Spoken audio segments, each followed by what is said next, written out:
గురుగారు అసలు ఇవన్నీ చెప్పారు బాగుంది. అన్నీ పాటిస్తారు మన వాళ్ళు అనుకుందాం. అయితే పరిహారాలు హ్మ్. ఇవన్నీ ఉంటాయి కదా! హ్మ్. చేసుకోవాలి. హ్మ్. మళ్ళీ సంతాన లక్ష్మిని ప్రార్థించాలి. గణేషుడిని ప్రార్థించాలి. సుబ్రహ్మణ్య షష్ఠి చేయాలి. అట్లా ఇవన్నీ సరే అన్నీ చేస్తారు. రకరకాల గ్రహస్థితులు ఉన్న వాళ్ళకి రకరకాల దేవుళ్ళు ఇట్లా సంతానాన్ని అనుగ్రహిస్తూ ఉంటారు.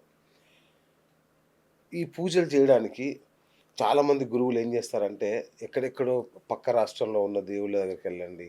పక్క దేశంలో ఉన్న దేవుళ్ళు నేను చూశాను ఒకసారి నేపాల్‌కెళ్ళినప్పుడు మన భారతీయులు ఒక 2 ప్రత్యేక విమానాల్లో వచ్చారు ఆ ఆలయాన్ని దర్శించడానికి. హ్మ్. ఇట్లా రకరకాల దేవుళ్ళని వాళ్ళని చూపిస్తుంటారు ఆలయాల్ని అక్కడ పూజలు చేసుకోండి అని. మన తెలుగు రాష్ట్రాల్లో అట్లాంటి ప్రత్యేకమైన గుళ్ళేం లేవా? అంటే అందరికీ సరిపడా ఎవ్వరైనా సరే ఎళ్లి చేసుకోదగ్గ హ్మ్. ఆలయం. ఉన్నాయి. అసలు దీనికెప్పుడో శంకరాచార్యుడే ముందే జెప్పాడు. దేహే జ దే దేహే దేవాలయ ప్రోక్తో దేవో జీవో సనాతనః. ఆ! దేహే దేవాలయ ప్రోక్తం. మన దేహమే ఒక దేవాలయం. అవును. దేవో జీవో సనాతనః. ఈ శరీరంలో ఉండే దేవుడు, జీవుడు సనాతనుడు. మనలో ఉన్న ప్రాణమే దేవుడు. హ్మ్. జీవుడు. ఓకే. ఈ దేవుడు, జీవుడిని నెగ్లెక్ట్ చేసి దేవుడు ఎక్కడో పలానా చోటున్నాడు, అక్కడున్నాడు, ఇక్కడున్నాడు అని ఎతుక్కుంటూ ఎళ్తున్నారు. హ్మ్. ఆ కాన్సెప్టే తప్పు. నీలోనే దేవుడున్నాడు. నీ సర్వవ్యాపి భగవంతుడు. హ్మ్. సర్వవ్యాపి నారాయణుడు. నీలోనే నువ్వున్నాడని తెలుసుకుంటే నీకేమీ ఉండదు. ఓకే. అప్పుడు ఆ ప్రక్రియకెళ్ళొచ్చు. ఓకే. సో, అక్కడ ముందు నీవు నీ దేహం గురించి, నీ దేవుడి గురించి, జీవుడి గురించి తగిన జాగ్రత్తలు అయన్నీ తీసుకుంటే నిత్య పూజలు అటువంటివి కనీసం రోజుకొక 5 నిమిషాలన్నా భగవంతుడి కోసం అర్పించి, హ్మ్. నువ్వు ఏ రకంగా అనుకున్నావో ఆ భగవద్ ధ్యానంలో ఉంటే అది దేవుడు శాంతిస్తాడు. ఈ ఓకే. జీవుడికి కావాల్సిన ఆహారాలు అవి సమయానికి ఇస్తే జీవుడు శాంతిస్తాడు. ఓకే. ఈ 2 వదిలేసి ఏదో ఒకటి నెగ్లెక్ట్ చేసి దేవుడు అక్కడున్నాడని అక్కడ పరిగెట్టడం, హ్మ్. ఈ దేవుడిని నెగ్లెక్ట్ చేసి సమయానికి భోజనం అటువంటివి భోజనం ఇవ్వకుండా పెట్టకుండా చేసి హాస్పిటల్ పాలవ్వటం, ఈ 2 మానవ జాతి చేసుకున్న పెద్ద తప్పిదాలు. ఓకే. సో, నీ ధర్మం నువ్వు ఆచరించన్న. దేహధర్మం, దేవధర్మం 2 ఆచరిస్తే దానికుంటది. హ్మ్. ఇక జరిగిందేంటంటే, ఇప్పుడు మనం అన్ని నక్షత్రాలు 27 నక్షత్రాలున్నాయి. అవును. 27 నక్షత్రాలకి మళ్ళీ 4, 4 పాదాలున్నాయి. హ్మ్. 108 పాదాలవుతాయి. హ్మ్. ఆ 108 జప సంఖ్య. ఆ అవును. 108 జపమాల. అవును. 108 ఇప్పుడు అంబులెన్స్‌లకి 108 పెడతారు. ఓహ్! అందుకేనా? అంతకన్నా అందరికన్నా తెలియని ఇంకొక రహస్యం ఉంది. కెమిస్ట్రీ చదివినోళ్ళకి తెలుస్తది. మూలకాలని ఉంటాయి. పీరియాడిక్ టేబుల్ ఎలిమెంట్స్ ఆఫ్ అవును. కెమిస్ట్రీ. అవును. అవి 108 ఆ!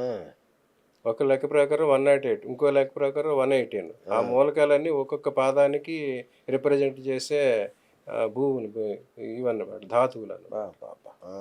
సైన్స్‌కి సైన్స్ ఎక్కడుంది సైన్సే జ్యోతిష్యం జ్యోతిష్యం, జ్యోతిష్యం సైన్స్ జ్యోతిష్యం, లాగుంది. సైన్స్ అబ్బా! ఇవన్నీ సరిగ్గా ఎక్స్‌ప్లెయిన్ చేయగలరు. ఆ! 108 మూలకాలు, 108 ధాతువులు. ఆ హ్మ్. 108 పాదాలు. ఆ 108 పాదాల్లోనే మనం ఏదో ఒక పాదంలో పుడతాం. అచ్చా! సో, ఈ 108 పాదాలకి నువ్వు 108 పాదాలకి ఒక్కొక్క పాదానికి ఒక్కొక్క శివాలయం ఉంది. హ్మ్.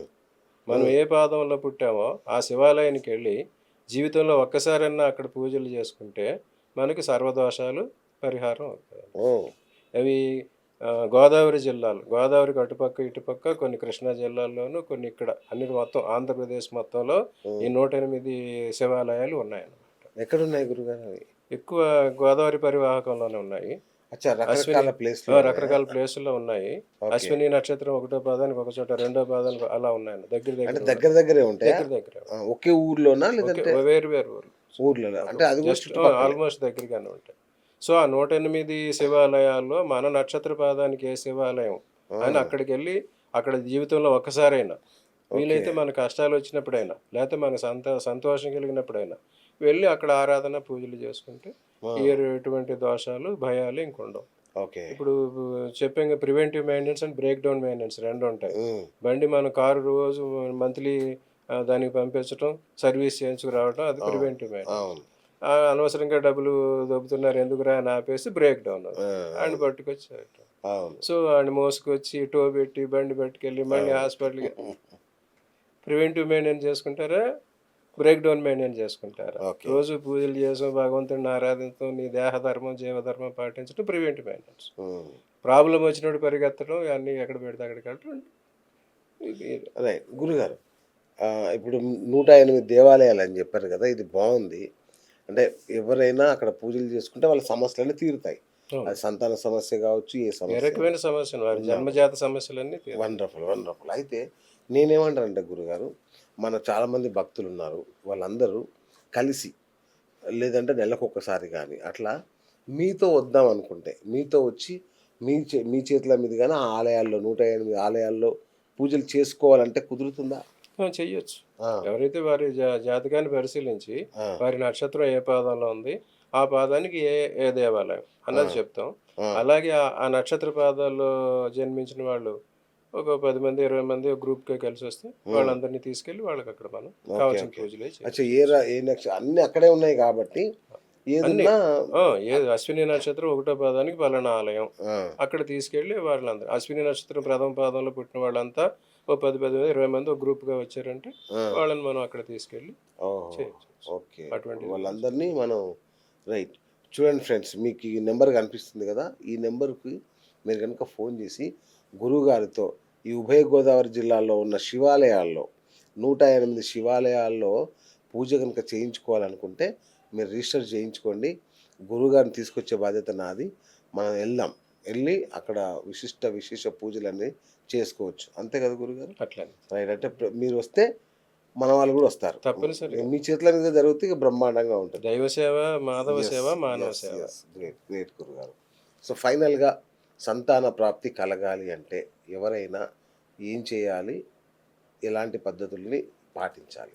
ఇప్పటికైనా వివాహం దగ్గర నుంచి సంతాన ప్రక్రియ కొరకైనా ధర్మాలు పాటించండి. హ్మ్. మీ దేహ ధర్మాలు, వంశ ధర్మాలు, దైవ ధర్మాలు పాటించి హ్మ్. మ్యారేజ్ అయిన దగ్గర నుంచి ఒక 7 ఇయర్స్ అన్నా వీళ్ళు ఇదే ప్రక్రియలో ఉండాలన్నమాట. అచ్చచ్చా! ఆ ఓకే. 7 ఇయర్స్ ఇయన్నీ ఇద్దరు భార్యాభర్తలిద్దరూ కూడా ఈ ధర్మాలు పాటిస్తే హ్మ్. సత్సంతానం, సద్గతులు ఓకే. 2 వస్తాయి. హ్మ్. లేదంటే ఇట్లనే ఉంటుంది. ఓకే. So, okay.